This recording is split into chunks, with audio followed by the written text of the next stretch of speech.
Hi guys, I just wanted to get us caught up and moving ahead on our third chapter of our book, I Survived, the Children's Blizzard of 1888. Remember, in our first chapter, we meet our main character, John. He's an 11-year-old. He's shocked the blizzard comes on very quickly, and he is super duper frightened. In the second chapter, he goes back 4 months and tells us about he and his sister running, getting ready to go to school, and she disappears in the field. He's kind of upset because he knows he's going to get in trouble if Franny, his little sister, makes them late. So in chapter 3, we continue with the scene from 4 months prior to the blizzard. John was at the edge of panic when a giggle rose from the grass just a few yards ahead. Franny's freckled face popped up. She grinned at him. Boo! Franny, tricked you, she said. You didn't trick me, John lied. I knew exactly where you were hiding. How did you know? Franny asked with a frown. I could smell you, John said, wrinkling his nose. You stink worse than Princess. Princess was their cow. Franny had picked her name. Actually, Franny smelled a little like apples and Ma's soap, but John needed to get even with her for scaring him. Franny's smile fell away. Her eyes started to tear up. I do not stink, she said. All right, John said. He hated to see Franny sad. But don't do that again. I thought I lost you, Fran. You scared me. Franny burst out laughing. That's a funny joke, Johnny. I know you're never scared. John's heart lifted a little. It was good having a little sister who thought he was brave. They rushed the last mile to the schoolhouse, which was about a quarter mile past Main Street. It was just a small, unpainted building, more like an overgrown dollhouse than a school. The school was barely big enough to fit all 15 students. The big and little kids squeezed together in one room. Miss Ruelle had to figure out how to teach all of them. Luckily, John and Franny were not late. The schoolhouse door was still closed. Kids were milling around outside, waiting for the bell. Franny went to join a jump rope game, and John looked around, wishing that he had someone to talk to. Back in Chicago, he had more friends than he could count. Before school, he and his pals would shoot marbles or bug the girls they liked. But here, there were only 3 boys his age, Rex, Peter, and Sven. They'd been friendly to John last fall, when he was the brand new kid.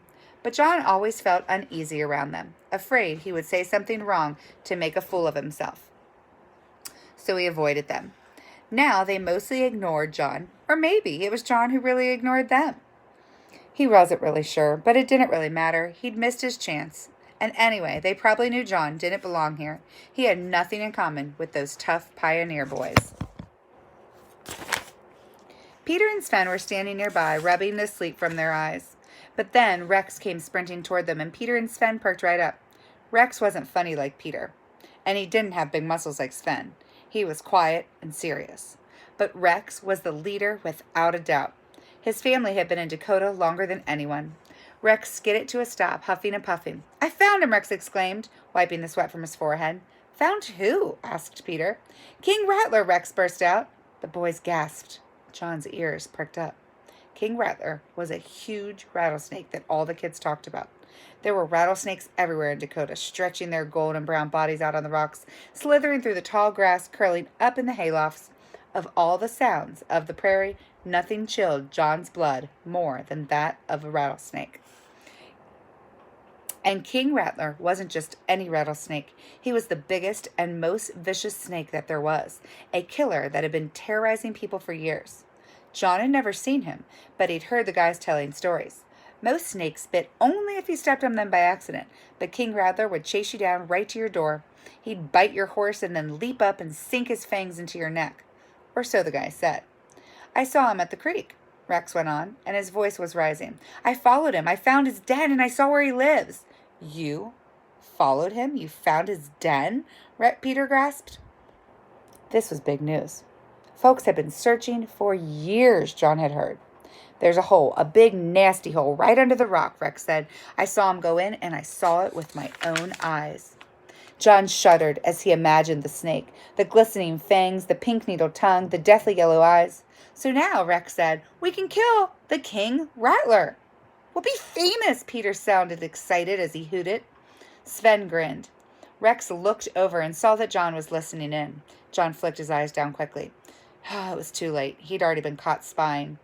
Now Peter and Sven were looking at him too, and John started to get up to move away, but Rex took a step toward him. Want to come? He asked. John looked surprised. Come where? He stammered. With us, Rex said, to kill King Rattler. John blinked. They wanted him to help kill the monster rattlesnake? That was the dumbest idea John had ever heard. He opened his mouth to say no thanks. But the guys were looking at him hopefully, like they really wanted him to come along. It had been so long since any kids had looked at him that way. Almost without thinking, John leaned forward. Sure, I'll come, he said. And that's the end of chapter 3.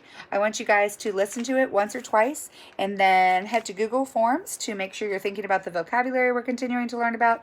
And I want you to be thinking about what would you do if you were in John's position.